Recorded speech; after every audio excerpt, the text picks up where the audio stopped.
So I am here with Michael Madison and Linda Nelson of India Rights, who are coming from us from AFM. Can you first off, let's just start off and tell people what is AFM? AFM is a place where you sell the rights to films to different territories. Um, Usually would sell to China, the territory of China, all rights deals usually. And it's a place, it's a couple of different things. It's a place where filmmakers could come and meet other filmmakers, maybe find partners for their projects, maybe finance. I don't know if that happens anymore, but it used to. And then what we do with our catalog is we sell in different territories. And also in business moves, we meet different platforms and different business opportunities. Right. And by selling territories, you're talking about selling, to different platforms, different countries, like stuff like that? Both, actually. It's sometimes a buyer will come in and say, we are just looking for VOD rights for Korea or Taiwan. Other times, a buyer will come in and say, we'd like all rights for a particular country. Or they might come in and say, we're interested in horror titles for all of Asia. So it really can be a lot of different things. And so it's important, that we understand what rights we have available for what territories. So how long have you guys been coming to AFM? Oh, let's see, probably around 2006. We used to get a table here and we'd walk around and try to sell territories. We'd sell to India, not very much money, but that's how we got our feet wet. Yeah, we couldn't even afford to get an office. So we would come early in the morning and we would grab a table out by the swimming pool. And then Michael would sit and he would have trailers. And then I would walk around and try and find people that had buyer badges and see if I could convince them to come and look at some of our movies. And we actually were able to, make a couple of sales that way. And it was several years before, I think we did that for 3 years before we could have had enough films and could afford to have a small office. And the first year we moved inside, we were down in the basement. And later we found out that people called that the dungeon. So like how has the market been this year? This is the first in-person American film market 2 years. So. Yeah. So it was 2 full years without a market. And the difficult thing for California companies and the American film market is that we're so far away from like the territories that we generally sell to, especially Asia. So when we are here in our office in Los Angeles, people there are sleeping and vice versa. So because of the time difference, virtual doesn't work very good for California companies. Mm. So it's great to be here in person and everybody, is here live and we get to meet new people and see everybody again. But there are a lot of people missing. A lot of people didn't fly in. I know people from China didn't fly in because of the COVID restrictions. When you fly back, you have to quarantine for a very long time. So we're missing them. I haven't really seen very many people from the United Kingdom. It's a lot smaller. In fact, the people that we used to share an office with weren't able to come this year. Mm. So yeah, it's smaller in terms of the number of companies that are exhibiting. Mm-hmm. So how has AFM been for you this so far? I know it's just started first day. Yeah, today's good, but I think we had really good meetings, very good meetings today. Mm-hmm. We have a lot of meetings tomorrow, but we had great meetings with some new AVOD platforms that sounded pretty good. Like they're going to be around, I think. And they're interested in looking at our entire catalog. So, I think there are a lot of companies that are playing catch up now because they were Europe is way behind the United States when it comes to AVOD. So we've had a lot of foreign companies come to us and say, we want to get into AVOD, so we need to get a lot of content. Because you can't start a channel with not very much content. So they're here buying very aggressively. One of the people that we met with, they said, send us your list of avails for our country and we'll get you an offer today. Yeah, they want to do a theatrical. Yeah, they want to do theatrical with some of our titles. Yeah. Wow. So, and that was for Middle East, I believe. Yes, Middle East and Asia. For you as a distributor, what are the positives of going to, in like an in-person market? Like, cause I've talked to some people before that feel like, we can do all of the things that happen at a market outside of a market. Like, why does it have to be at the market? Like, how does that make it more technically advantageous? you can, but it's just nice to meet people in person. I think you can tell a lot about a person when you meet them in person, and It's hard to judge people by email, right? Yeah. And even Zoom. I think it's always, I think you always get a better impression of a person when you can shake their hand, and look in their eyes and have real conversations with them. And, that's very hard to do with Zoom calls. Let's like kind of go through like step by step through a typical AFM.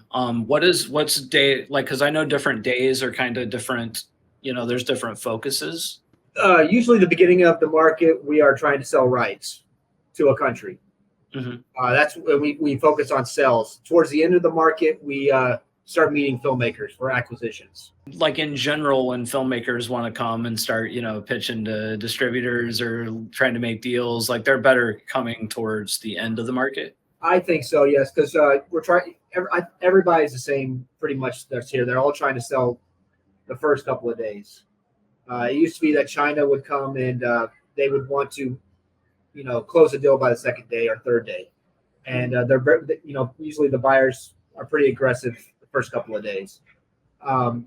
Things are changing right now, but and then usually towards the end of the market, we would meet with filmmakers, and everybody else is pretty much the same. They would meet with filmmakers and talk about their films. If somebody offers financing, that's usually towards the end of the market. As far as the buyers go, let's talk about this year. So far anyway, like taking the temperature of buyers, what are they looking for? I haven't noticed anything particular. The ones that have been approaching us have not been very genre specific. They're interested, especially if they're starting a new channel. A lot of them want a lot of different kinds of content. So, I think that we haven't found that anyone's come in and said, we just want to see horror or we just want to see docs. Not yet. I mean, that may change. I mean, it's just starting. So it's right. hard to get a feel for that yet. And is that a fairly like new phenomena? Like the last few years, it seems like people are looking for a broader range of things, whereas maybe in the past it was more specific. I would say so. I mean, usually South Korea, Thailand, they like a lot of horror. Or there are a lot of companies I think that really just focus on action, especially if it's for a foreign language, because certain types of genres don't translate well into foreign languages. Like comedy is very hard to sell because, if it's not in your own native language, it's very hard to get the humor, comedy. So, for action films, there's not so much dialogue, and the dialogue isn't usually why people are watching the film anyway. Same with horror. I mean, people, with horror films are looking for specific things to happen. When can we brag about Craving? Real soon. I mean, you can brag about it whatever you want. I don't know if you want me to bring it up while we're talking or not. Oh, sure. Yeah. We can talk about that. One reason that we're talking right now is we've recently come to an agreement on Craving, my recent feature, which you're there doing a little push on. So how do you push, not just my movie, but any movie, when you go there and you're talking to buyers, like for filmmakers, like how do you get those films to buyers? How do you interest buyers? Well, I think we did have one person come in today to say that they were interested in horror films, and they were interested in films that had not been released yet. Not just horror, but unreleased films, because they wanted to be the first out. So of course, Craving came to mind because it's not released yet. So we only had one other film, and that's Neon Cactus, that is here at the market with us, but not released yet. So sometimes it's good to go to the market before something's out. Right. You never know. But it's hard to say. But I think what we're doing, we have a big video screen in the office inside, and we're showing trailers. So we have the Craving trailer on that reel. Nice. And we can specifically show them the trailer for the movie. We don't have the screener yet, so. Yeah, no, guilty. That's okay. That's okay, because I think that can help, because Craving's real market debut will be in Cannes in the spring. Okay. We'll release it domestically, I think first, so that we can garner some good Rotten Tomato scores and things like that. So I think it's really good when you can do it that way too. Right. So we're just kind of teasing people with Craving right now. We plan on sending a press release tomorrow. We're going to try to see if we can get since we're executive producer and distributing the film, it's special for us. So we are going to see if we can get an exclusive with Variety or somebody like that. We're testing the water tonight with Colin Farrell, a documentary that we have called Street Leagues. It's a documentary that Colin Farrell set up a soccer league for homeless and recovering addicts. It's a documentary, and we're going to see if we can get exclusive with that, with maybe Variety. And if that works out, we're going to try to get exclusive with Craving, and we'll let you know how that goes. So we're going to send it out. Okay, we'll see. If that doesn't work, then we're going to send it out to all the press people, and hopefully somebody publishes it. Yeah. So I know we had some discussions offline last week about posters. So, like for Craving, for example, we did a poster, we, raised a bunch of money on Indiegogo with it. But I personally really liked the poster, but like it wasn't exactly like popping on the screen and with other posters. Right. So we went with a different one for the AFM. Like when people are trying to do posters and stick out, like what is one of the reasons like that poster say didn't stick out?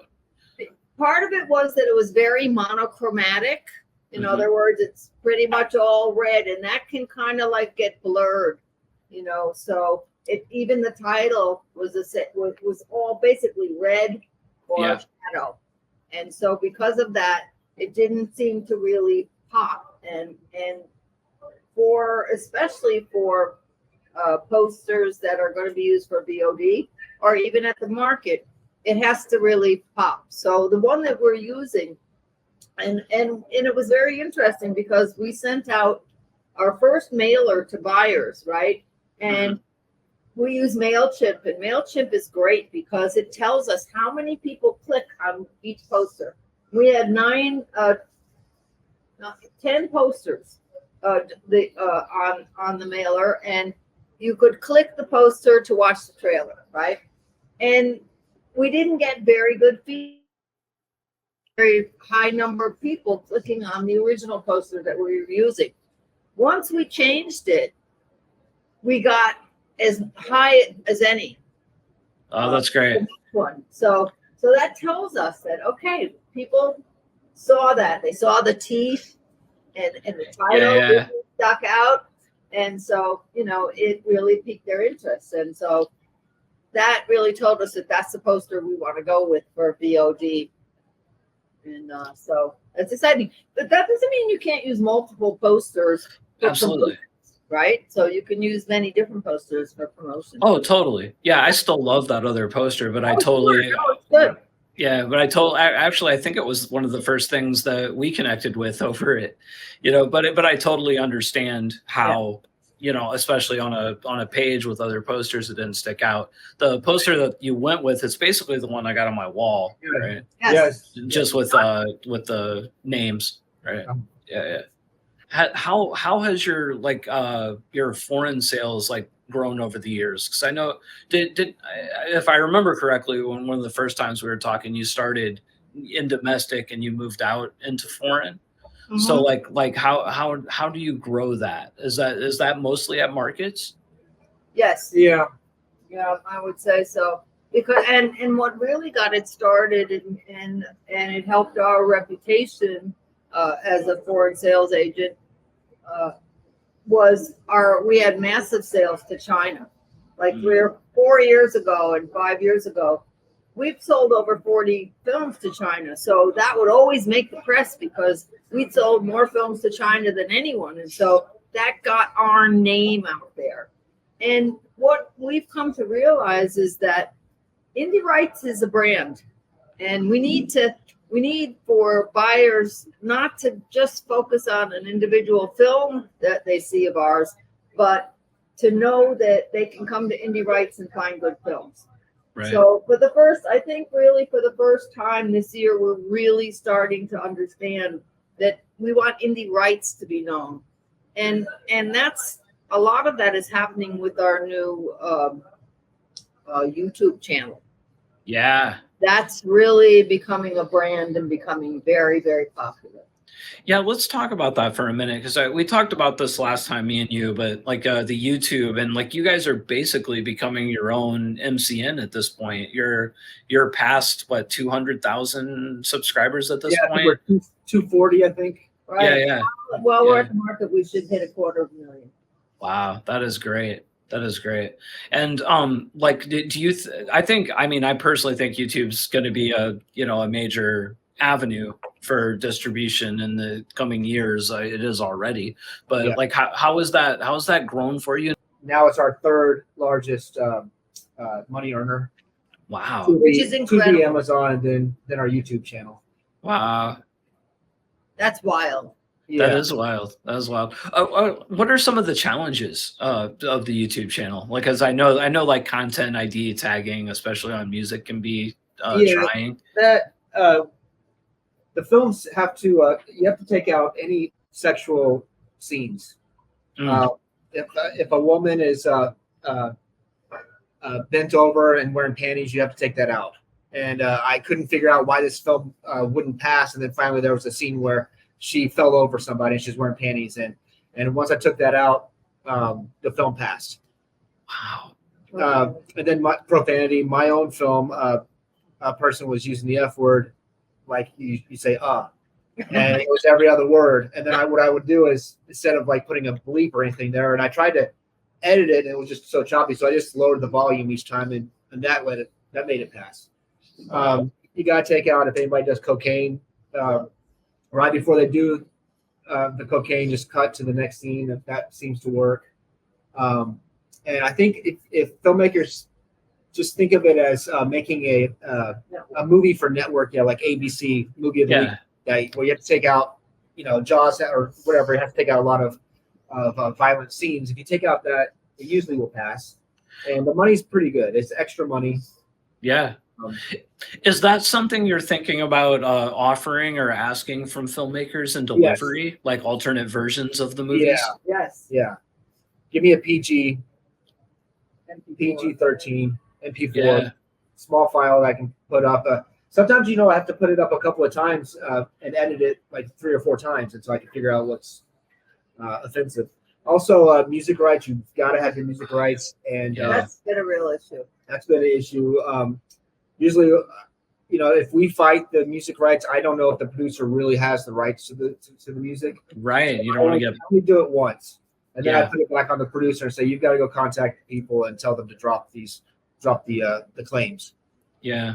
Yeah. Was that- One thing I've been finding on my own channel is, like I use stock music sometimes from say story blocks, and it is cleared. I do have the rights for it, but the companies that own the rights for that things do content ID tag that stuff. Yeah. And you can usually, dispute the things fairly easy, but it's still a pain. Oh yeah. Yeah, it is, because it takes time to do that dispute, and but they'll usually drop it. I mean, it's very rare that we don't succeed in clearing it eventually, unless someone just really didn't have the license to it. Right. That has happened to us a few times. There's been times where after 30 days the copyright claim is dropped. Yeah. Then I release the film, and then all of a sudden there's a copyright claim again. So YouTube's a little tricky, but it's worth it. I do believe it'll be a great moneymaker for us in the future, I think. Yeah.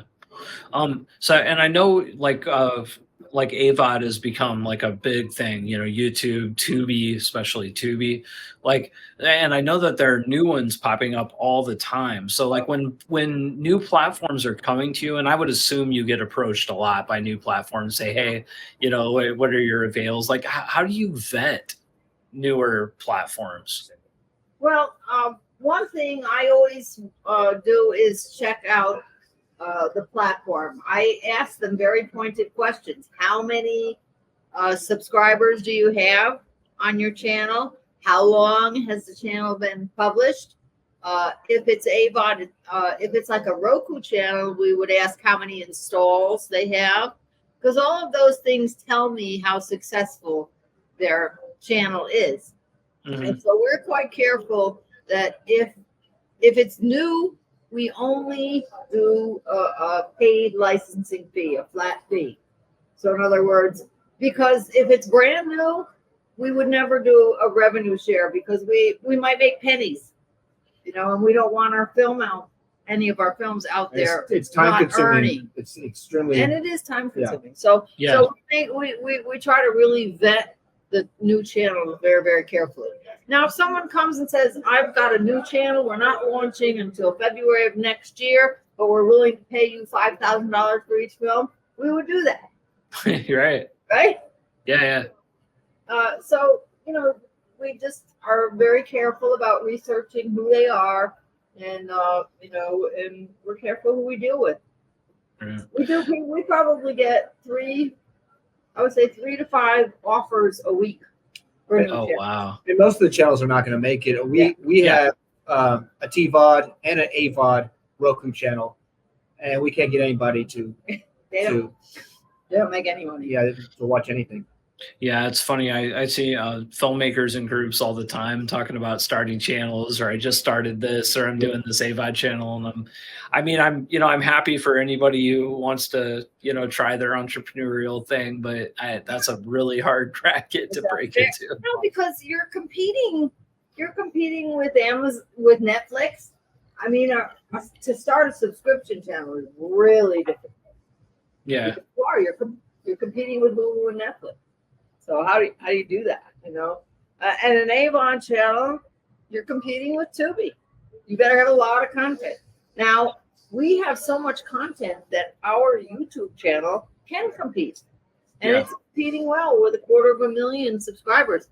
I can't wait till we have millions of subscribers, and I believe we will have millions of subscribers. Yeah, you should be. I mean, at the rate it's going, you should be able to hit 1 million, within a year, you think? Yes, one more year. Maybe a year.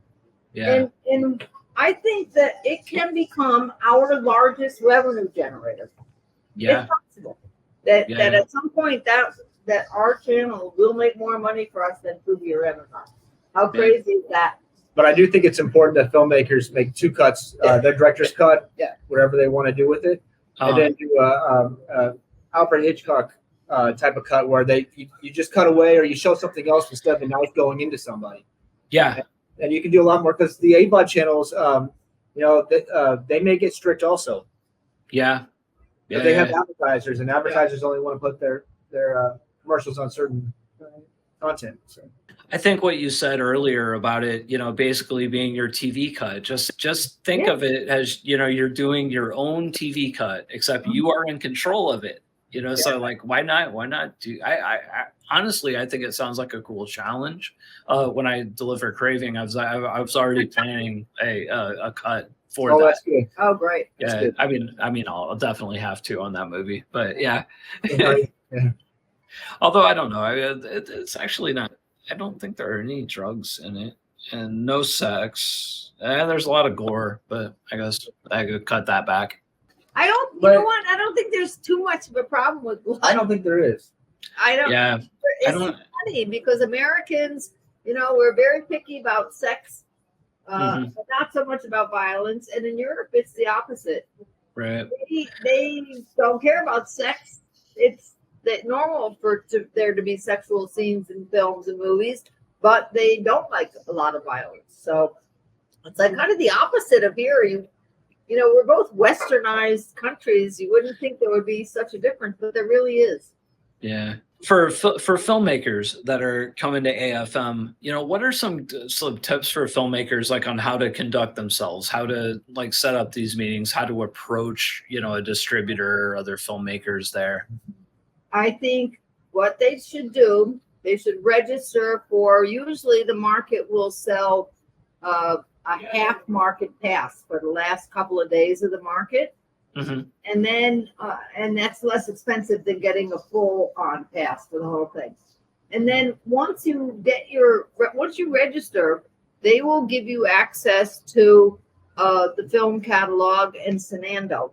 And then you can research companies that might be interested in the types of films that you have. So, like if you go on Sanando or the film catalog, you can look and see what kind of films we distribute. And so, like if you have a horror film, it would be silly for you to try and book a meeting with someone who just does docs. So they have ways for you to filter through the buyers and companies. And so the best thing to do is to set up meetings ahead of time. And you can write a really nice email that says, I know you're busy licensing films at the beginning of the market, but towards the end of the market, I'd really appreciate, if you have a little time, to meet with me about my film. But don't come the last day or the second to last day, because people are already packing up. Everybody's like the last day this time is Sunday. So but I wouldn't do Sunday, but Friday and Saturday would be great days for filmmakers to come and try and meet with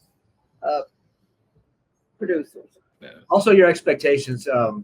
Filmmakers need to have their expectations moderated. Yes, because I received an email from somebody and they wanted $400,000 for their film, and I was right off. I guess that's a good way to make sure they don't waste their time with us, but we don't have $400,000 for one film. But yeah, filmmakers need to. If you don't have Nicolas Cage in your film, I don't know if you can ask for $400,000, or even not even Nicolas Cage, but it's just a different world than I think some filmmakers think that it is. Or that it's changed over the last changed a lot. 3 or 4 or 5 years. What goes on here has changed. You used to be able to come here, and if you had a really good independent film, you could sell it to France or the UK for a couple $100,000. That was a long time ago. That's yeah. long gone. Yeah, I hope Do you think it's fair to say that in general, and we're just talking in real raw generalizations here, but movies are worth individually less than they were 5 years ago? Yeah, Yes. Sadly, yes. Yeah, because there's a lot of content, and you no longer have the DVD sales that they used to have. You can't do theatrical. TV sales are not what they used to be at all, and now foreign sales are not what they used to be. Right. We used to be able to pay for the market by selling to China, and our 20% that we would take for selling to Would China cover would our cost of the market. And now that's not really the case. So, and also for the first time, streaming has finally surpassed in July. The revenues from streaming have, or the viewership of streaming has surpassed broadcast and Right. DVD, and it's just surpassing it. So it's only halfway there, right? So that means that streaming still has a long way to go before it's a replacement for those outlets. Right. While they're diminishing, they're still there, Right. but they're there for much bigger budget content than truly indie film. Right. And I don't I don't want to be like overly pessimistic about it, but I mean, do you think it ever will get to that point, or do you think Yes. we're at the point of diminishing returns? No. I do simply because of places like YouTube, right? I mean, AVOD sales on YouTube could go through the roof. Could definitely replace DVDs. Mm-hmm. Absolutely. I always say, and where Michael and I were talking about this the other day, every time I do a podcast, I always say, I think this is the best time ever for indie films. I really do. I think that the opportunity is as good as it's ever been for independent films. So, I definitely don't. and there's no reason, you might not make your money back the first year or the second year or the third, but now your film can be out there for 10 years. And so if you just keep making films and building your body of work, pretty soon you're going to have a lot of revenue coming in from a lot of different sources. So I think the problem is in mindset, and filmmakers get very wrapped up in this individual film. Yes. And they don't think about a career, a collective career. They hear all the stories about, so and so sold their movie and made $1 million, or now, I bet you guys are going to get a ton of killer clown movies in the next year because of Terrifier. Right. Everybody thinks they're going to make a Terrifier and make $8 million at the box office. Do you find when something like that happens, like the Terrifier thing, do you guys see similar content coming in after that? We saw a lot of COVID content. Oh, I bet. During COVID, a lot of people made COVID related movies, and unfortunately people didn't want to watch that. People wanted to be entertained. They didn't want to watch, kind of depressing, movies.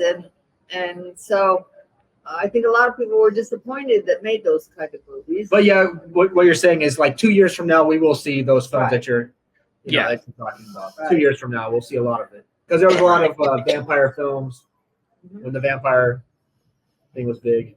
I did a lot of docs, and what I noticed over the last, 3 or 4 years, when Amazon was really cooking like that, those were doing so well there.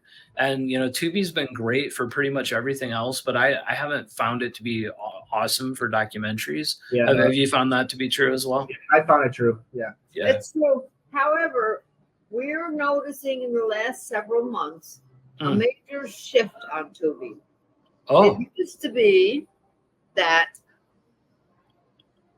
we would have maybe 10 top films from our urban filmmakers, and they would be making the bulk of the money. Yeah. Right? Since Fox has taken over, right, and put a lot more of their content on there, we're seeing the revenue kind of even out over a broader spectrum of films. And so before we might have had maybe 20 films making over 1,000 a month on Tubi. Now we have 50 making over 1,000. Yeah. But nobody's making, we don't have anyone making 90,000. We would have a couple of huge ones at the top. Right. Then a bunch, then maybe the rest, even out. But now it seems to be spreading out over a larger one. And we have quite a few non-urban films in the top 20 or 30. So that's interesting. Yeah, so it's interesting to see how that is changing. And we're not sure why, but I think it's because, there's a lot more diverse content going there. Mm-hmm. So there's that. And Docs do well on YouTube, though. Yeah. YouTube. I put up a couple of docs on YouTube that were some of our first docs we ever took, and they're kind of controversial, docs on food or medicine or something like that. And, they took off. They did very well on YouTube. And we have a new doc that is about people who were very pro-Trump, but then switched sides. And it's the interesting. story of why they are no longer Trump supporters. It took a while, and now that's taking off. And that's taking off. Yeah. So it's very interesting. And we were a little worried that we would get a lot of, controversial comments, but we're not. Yeah, no. Because I think the pro-Trump people are not seeing it. Yeah. Or not watching it. And so it's a very interesting doc. It's very fair. Everyone's saying, wow, this is really good, very interesting, and so. Totally. I mean, YouTube's funny. You can put something up there. It could trickle views for, 6 months, maybe a year, and then just boom. Oh, yeah. And you just never know. And then there's others, you just put it out and it's boom, Yep. Yeah. We've had some that have sat there and done nothing for a year, then all of a sudden they explode. Yeah. And we have no idea why. Yeah. I know. I'd like to say I had one took off and, it did like 250,000 views in a couple of months. And I was like, I'd love to say that I marketed it or I did this or that, but I mean, I wasn't doing anything. Yeah. It just caught on. Yeah. I have noticed I've been putting up more paranormal stuff. We just did some UFO. I'm working on a big UFO doc right now, but so I have some extra stuff from it I just put up, and it's doing really well. Yeah, that always does well. I don't even like asking about popular genres because I don't think actually let's attack it this way. Do you think there's even such a thing anymore as like a popular genre? Like I should be looking for a popular genre, or is it just about the individual film and the the elements of that? It's about the individual film. It's about the filmmaker making the best film that they can make, having a point of view about their subject. But films that, if you make a comedy and it doesn't work, it really doesn't work. Yeah. Comedies are really hard. If it doesn't work at all, it doesn't, nobody wants to watch it. It's like making a kid's film, and if the kids don't want to watch, kids either know they like the kids' they film. They know right away if they like it. They'll get up and go in the other room if they don't like the show. So comedies, they're really hard. That being said. and I think otherwise it's more dependent on the filmmaker's passion for the project that they've done and their willingness to really connect to their audience. And we just found this over and over again. We have people write to us after a quarterly report comes out, right? Someone will write to us and they'll say, we're so disappointed in our results, right? And so what I usually do is I say, okay, send me a link to your YouTube channel, your Facebook movie page, your Twitter account, and your Instagram account, and I'll review it all. We'll come up with a new plan, right? Mm-hmm. And then the next thing you know, they're writing back to me and they're saying, oh, I don't like Facebook, or I don't have a YouTube channel. And I have to say, look, we really give you the information to set up these accounts so that you can really make the most of the opportunities to connect with your audience. And if you're not willing to do that, then it's not, likely that your film is going to be successful, and you're not, you have to connect to an audience. I think connection with an audience is so huge. I just did an interview with another of your filmmakers, Devin Bray. That's what I was going to say. There's an example of a comedy very well. Right. So that's always one. He made so much money the first month that he came out. But he markets all. It's a good film. Yeah. And he's marketing all the time. Yeah. So, and he's got another film that did very well too. But PPP loan did fantastic. Yeah. He's really sharp. And it's funny because there's a COVID related film that people could laugh about. Well, Yeah. I know it- Right? Well, PPP loans are Yeah. because of COVID. Yeah. They were granted because of people whose businesses suffered because of COVID. And so, and he, was so well done. Yeah. It's one of the ones we're featuring at the market. And Yeah. and people just see that poster and they laugh. Yeah, we have it in the hall. Yeah. We have it in the hallway, and I heard some people were Yeah, walking they're by and laughing. talking about how funny. Yeah. No, I mean the level of marketing savvy that him and his son have is just great. Yeah. I mean, and they are like, I've heard other filmmakers, and I'm not talking about Devin now in particular, but other filmmakers have pointed to some of these filmmakers that have exceptionally successful movies, and they say, oh, it's luck.